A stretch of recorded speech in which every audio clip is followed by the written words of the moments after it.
Ongoing ngayon po yung ginagawang hearing ng TRICOM.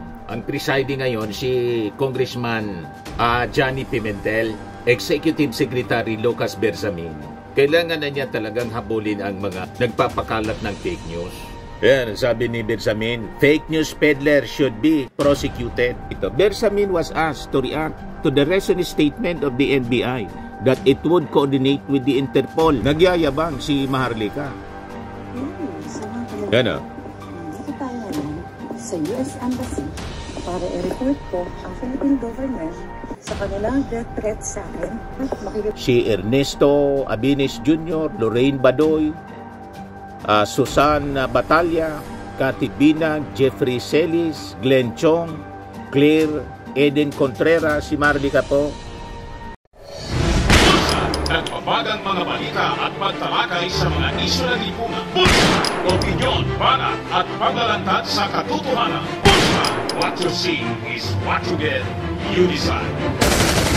Dito na muna tayo mga kababayan sa ating joke time before natin pag-usapan yung issue sa fake news. Kasi ngayong araw na to, continuation ng hearing ng TRICOM sa Congress para labanan po yung paglaganap ng fake news. So dito muna tayo sa kwentong katatawanan para iwas stress. Padala po ni Andres Boca.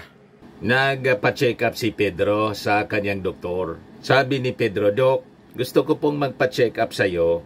Gusto ko kasing malaman kung hahaba pa yung buhay ko. Madaling sabi, chinik up ng doktor. Sabi ng doktor sa kanyang pag-check up, sige anya, huminga ka ng malalim. Sabi ni Pedro, ano anya Dok yung findings mo?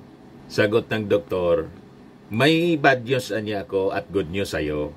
May good news at bad news. Baliktadin natin. May good news at bad news anya ako sa'yo. Siyempre natuwa si Pedro. Dok, sabi niya, ano po yung good news? May siyam ka anyang buhay. Sa pusa, siyam yung buhay. Siyempre tuwang-tuwa si Pedro. Imagine, siyam yung buhay niya, sabi ng doktor. So ano anya yung bad news? Sabi ng doktor, ang bad news anya, yung siyam mong buhay, lahat na may taning, 3 months na lang. Siyam nga yung buhay po, pero 3 months na lang ang taning ng bawat buhay niyang siyam. Matik na po, joke man lang. 200 pesos, pakipadala na lang ng GCash number po ninyo. Kasali ka na rin sa ating monthly draw, 5,000 pesos yung cash prize pag nabunot. Kung hindi ka mabubunot, sa December qualified ka pa rin. 10,000 pesos yung cash prize. So kasama ka na rin dito sa ating raffle draw. Dito na tayo mga kababayan sa ating topic kasi ongoing ngayon po yung ginagawang hearing ng TRICOM. Ang presiding ngayon si Congressman Johnny Pimentel. Kasi talaga pong malala yung paglaganap ng fake news. Sabi nga po ni Executive Secretary Lucas Bersamin, kailangan na niya talagang habulin ang mga nagpapakalat ng fake news. Yan, sabi ni Bersamin, fake news peddler should be prosecuted. Alam niyo po mga kababayan na ang mundo kung bakit nasadlak tayo sa napakalaking problema dahil po sa fake news, lies and fake news. And based sa history ng ating mundo, ang unang fake news nagsimula nung creation story, period pa ng Genesis. From the very beginning, sabi ko nga sa inyo po, ang author ng lies and fake news po, mismong si Satanas, the father of lies, mga kababayan, si Satan. Kaya nga po, itong mga fake news peddlers, walang dinudiyos sila. Yung totoong Diyos, kung di the God of this world, Satan, yun po ang impluensya nila po. Kaya di tayo nagtataka mga kababayan kung bakit itong karamihan sa mga fake news peddlers, these are followers ni Digong, pinagmumura yung Diyos mismo. At itong mga DDS vloggers, napakasinungaling. Kasi nga po, ang sinusundan nila is the father of lies, Satan mismo. And alam niyo ba mga kababayan na ang unang naging biktima ng fake news, si Adan mismo? Si Adan at si Eva, biniktima ng fake news. Grabe naman niya Mr. Maravillas kung gano'n. This is not new mga kababayan. Sa totoo lang. Gusto ninyong makita ang ebidensya. Kaya na-fall to sin. Mga kababayan, yung unang tao, the first couple, si Adam and Eve, dahil po biktima siya ng lies and fake news. Na-record po siya sa Genesis chapter 2 verse 17, mga kababayan. Ibigay ko po sa inyo. Yan po. Sabi sa Genesis chapter 2 verse 17, "But you must not eat from the tree of knowledge of good and evil, for when you eat from it, you will certainly die." Yan sa King James Bible po. Napakaganda. "But of the tree of knowledge of good and evil, thou shalt not eat of it. For in the moment, the day that eatest thereof, thou shalt surely die." Yan ang sabi ng Diyos. Mga kababayan, kay Adam and Eve, binigyan ng duda ng dyablo. Totoo kaya niya ang sinabing ito? Doon na fall, mga kababayan, si Adam and Eve. Biktima po siya ng fake news and lies. Yan po. "Now the serpent was more crafty than any beast of the field that the Lord God had made. And he said to the woman," kay Eve po, "Did God anya really say, you must not eat from any tree in the garden?" The woman answered the serpent, "May we eat the fruit of the trees of the garden?" Biniktima po ni Satanas si Eva. Tinaniman ng duda yung kanyang isipan. Ganon ang ginagawa ng mga fake news peddlers kasi ang inspirasyon nila po si Satanas mismo. Nagtatanim sila ng duda sa pamamagitan ng pagpapalaganap ng kasinungalingan. Ganon kaseryoso po ito. This is the work of the evil spirit, mga kababayan. So we have to fight the evil by exposing the truth. Kaya tama po ito na ginagawa ng TRICOM. At hindi niya, Mr. Maravillas, ang presentation mo. Biblical po talaga kasi ang kasinungalingan, ang author niyan, mga kababayan, si Satanas. Kaya wag na kayong magtaka kung bakit kung magsinungaling po itong mga DDS, ganon na lang po. Wag na kayong magtaka kung bakit napakasasama ng kanilang mga pag-uugali. This is actually a spiritual battle at natutuwa tayo na nilalabanan ito ng ating Congress, ng ating administrasyon. These evil forces, mga kababayan, nasabi po ni Lucas Bersamin, talaga pong dapat nahabulin. Yan sabi ni Bersamin, no? Our condition now is very difficult. The impact of the fake news, terribly anya. Our condition now is very difficult. The effect of fake news is terrible. It's not only the Philippines. It's the entire world that is suffering from the brunt of the deceit that is derived from fake news. It's terrible. It should be prosecuted. Kaya wag na kayong magtaka kung bakit itong mga fake news peddlers na karamihan po, mga DDS vloggers, ang sasama ng ugali nila. And they're so proud, mga kababayan, to be associated doon sa idol nilang napakasinungaling. Kasi nga po, ultimately, you can trace the author of lies kay Satanas mismo. Kita ninyo? Kaya ginagamitan natin ito ng bersikulo for you to have that deep understanding of the root of this evil. Para po dapat tayo magkaisang labanan ang spread ng fake news na naging kausa po ng dibisyon, pagkakawatak-watak ng mga Filipino.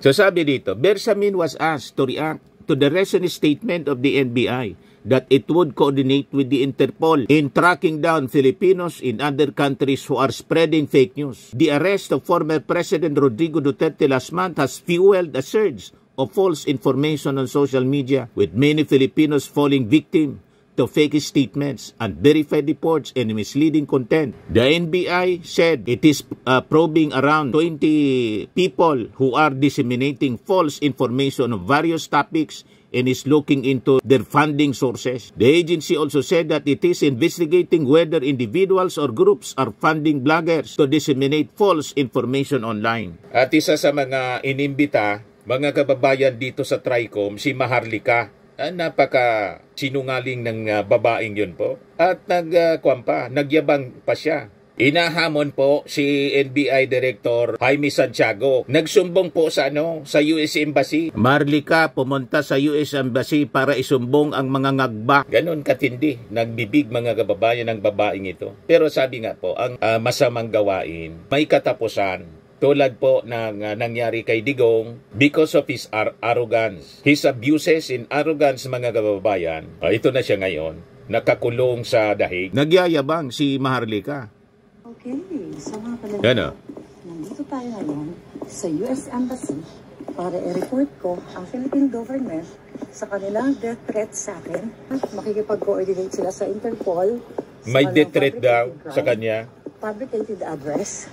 Sabi ng NBI na they will hunt me down even I'm not in the Philippines. Me down in the US or wherever I am. So we're here. I will ask the government. I will report, the incident to the US government. Kaya good luck. Santiago, ang bangag. Okay. So, ganun siya ka-arugante mga kababayan. Ganun siya kayabang. Hello, mga palangga. Pero itong mga kayabangan po ni Maharlika, tingin ko po, madali nang matapos. Tulad ng kayabangan ni Digong po, na natuldo ka na po. Dahil ngayon po, nakakulong na siya. At malabo po na yung mga petitions at panawagan for interim release ni Digong ay mangyari pa. Kasi po, sabi nga sa Bible, pride comes before destruction. And a haughty spirit before a fall. Sabi yan ni King Solomon, mga kababayan, sa Proverbs 16, verse 18. Hindi po yun magkakamali. O ngayon, sino-sino yung mga in-invite mga kababayan ng TRICOM? Ito yung mga in-invite based sa report ng News 5. Si Ernesto Abines Jr., Lorraine Badoy, Susan Batalla, Cathy Binag, Jeffrey Celis, Glenn Chong, Claire Eden Contreras, si Maharlika po, Lord Byron Cristobal, Jeffrey Cruz, Alex Distor, Peebles Doque, Claro Ganak, Edwin Hamora, Elmer Hugalbot, Julius Milanosi Maui, Jose Smith Medina, Alvin Montero, Jonathan Morales, Cyrus Priglo, Darwin Salceda, Sas Rogando Sasot, Maricar Sirano, Kister Jantan, pati yung si Vivian Velez. Kaibigan natin ito si Vivian Velez. Nakasama natin mga kababayan noon sa isang negosyo natin, itong firma. Pero inactive na siya ngayon. So si Maharlika, nasa Amerika, si Sasot at sabi nasa China. So kahit hindi sila dumating, itong pag-ignore nila sa mga invitations ng Congress, dinadaan sa proseso po ng ating TRICOM. And later on, pag continuous yung kanilang pag-ignore, ilalabas na po yung summon sa kanila, iko-contempt sila. Tulad ni Harry Roque, magiging wanted po sila. Ipag-uutos ng Congress ang paghahabol sa kanila. Other than, siyempre, pwedeng i-build up yung kaso laban po sa kanila. Kasi sabi nga po, E.S. Lucas Bersamin, terribly niya, they should be prosecuted sa kanilang mga ginagawa. Kasi nakataya na po yung national security ng ating bansa. Ganun kalala ang pagpapakalat nila ng fake news. Ngayon, pakinggan natin yung ginagawang inquiry, hearing ng TRICOM. Ayan po, tingnan natin kung sino yung mga nag-attend. Morning to my co-chairs, to the resource persons, members of... Si Johnny Pimentel. We're gathered here today to continue our hearing on the critical issue of fake news, disinformation and misinformation. This is the fourth hearing of the TRICOM, and as we convene, we find ourselves at a crucial juncture where digital landscape continues to evolve rapidly, presenting both challenges and opportunities for communication and information dissemination. The rapid evolution of technology and the rise of digital communication platforms have transformed the way we consume information. While these advancements have brought numerous benefits, they have also facilitated the spread of false narratives, manipulated truths, and an increasingly polarized public discourse. Today, we confront the daunting challenge of safeguarding our democracy and the integrity of our information ecosystem. Disinformation campaigns and the proliferation of fake news not only mislead citizens, but they also undermine trust in our institutions, weaponize public opinion, and threaten the very foundations of our democratic processes. Lalong-lalo na po sa panahon ito na kung saan ay naglipa na ang mga fake news laban sa mga tumatabo ngayong eleksyon. Nakakalungkot isipin na sa pagpapakalat ng mga maling impormasyon, hindi lang ang taong kanilang sinisiraan ang apektado, ngunit pati na rin ang ating bansa. Dapat tayo maging mapanuri. Huwag nating ipagwalang bala at bagkus labanan ang mga ganitong maling gawain. Together, we can confront the challenges posed by fake news and disinformation, ensuring a healthier public discourse. At sa hearing nito, we will continue our exploration of the multidimensional aspects of this crisis, examining the roles of social media platforms, the impact of algorithmic amplification, and the psychological mechanisms that make individuals susceptible to false information. We invited and will hear from experts, advocates, and those on the front lines of combating this misinformation epidemic, as well as those who have been adversely affected by its far-reaching consequences. Our goal for today is not simply to identify the problems, but to forge a path forward, developing actionable strategies for education, policy reform, and technology that can counter these threats. We owe it to ourselves, to the future generations, and to the principles of truth and integrity upon which our society is built. At gaya po ng sinabi ko nung nakaraang pagdinig ng TRICOM, as we engage with our witnesses and panelists today, I urge each and every one of us to approach this inquiry with open minds and collaborative spirit. It is only through this kind of thoughtful dialogue and a concerted effort that we can uphold the integrity of information and empower individuals to become discerning consumer of news. I hope everybody will engage thoughtfully and openly as we delve into this pressing issue that not only threatens our present but also shapes our collective future. Let us work together to reclaim the narrative, restore trust, and uphold the values that define us. Maraming salamat po sa lahat. O ngayon, yung mga social media vloggers, mga kababayan, na in-invite, pakinggan natin kung sino yung mga present. Your Honors, we have in attendance Director Rafael Frankel from Meta and Mr. Rob Abrams.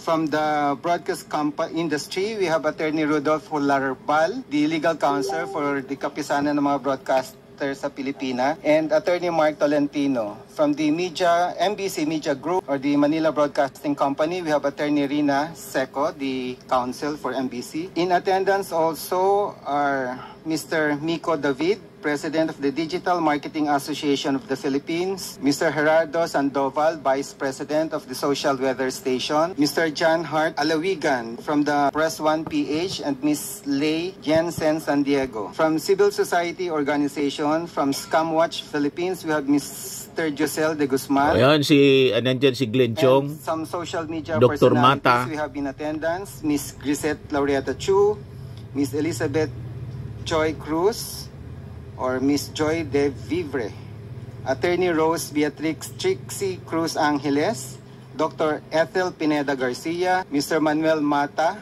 Dr. Richard Tesoro Mata, Elijah San Fernando, Miss Suzanne Batalia, Attorney Glenn Chong, Miss Maria Florinda Espenilla Duque, Mr. Claro Ganak, Mr. Alvin Montero, Mr. Jonathan Morales, Miss Vivian Zapata Rodriguez, Vivian and Beles. Mr. Darwin Salceda. That's all, Your Honors. Thank you. Thank you, Comsec. So yun mga kababayan, seryoso yung ating gobyerno. Natuldukan ang ganitong uri ng kalakaran na masyado na pong inabuso ang social media ng mga social media vloggers. At tayo, personally, as a vlogger mga kababayan, sangayon tayo na regulate po ang paggamit ng social media kasi po napaka-toxic na po ngayon ang social media. Kailangan talaga mag-craft ng mga policies tulad ng objective nitong TRICOM mga kababayan. Tama po? Naman po, Firmax Firming and Lifting Cream, pinapahid po sa mga pulses in affected area. Mainam po sa paninigas ng mga kaso-kasuan. Ito naman po, Automax Radiant Serum. Sa mukha naman yung application, anti-aging po siya. You will look 10 years younger than your age. Sa mga cancer patients naman po, baka lang gusto ninyo itong itry. Nengxia Red Mix Fruit Drink. Hindi mo po siya gamot, food supplement siya. Kaya lang, gawa siya mga kababayan sa goji berry. Yung goji berry may anti-cancer properties. O ngayon, yung mga inquiries ninyo, dumiritso na lang kayo sa aming messenger sa Facebook para masagot namin agad. Ayos pa, Ayos na ayosan niya, Mr. Maravilla. At sa mga naghanap po ng malinis and spacious fitness gym, pumunta lang po kayo sa aming Colossal Fitness Gym. May Grab car rental din po kami. Ito naman po yung bago naming product na binibenta online. iGlow Serum Whitening po siya. Tingnan ninyo yung epekto sa aking anak na architect before and now. Yung mga inquiries po ninyo, dumiretso na lang kayo sa kanyang Facebook account, Riz Maravillas.